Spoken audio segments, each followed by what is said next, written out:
Closing costs. What are they? Does the seller pay for those? Does the buyer pay for those? Can we get maybe the real estate agent to help us out? That's something I'm going to talk about. We're going to figure this out and save you some money. Let's do this.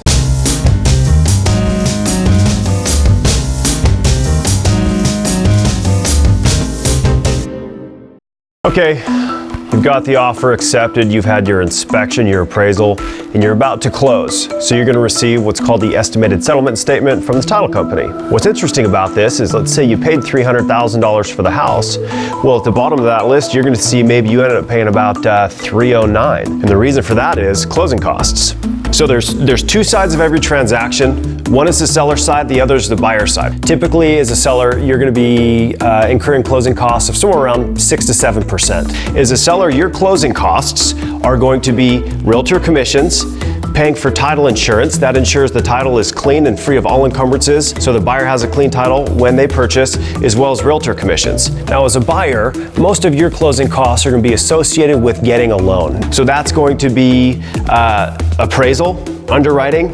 Sometimes a lender charges a fee to originate or create the loan. You're also going to be paying for a year's worth of property taxes, a year's worth of insurance, and any other recording fees you have to make sure that your loan is now on title. Now, if you're a cash buyer, your closing costs are about 0.75%. That is your half of the escrow fee, and then getting everything recorded into your name and making sure you're getting a clear title.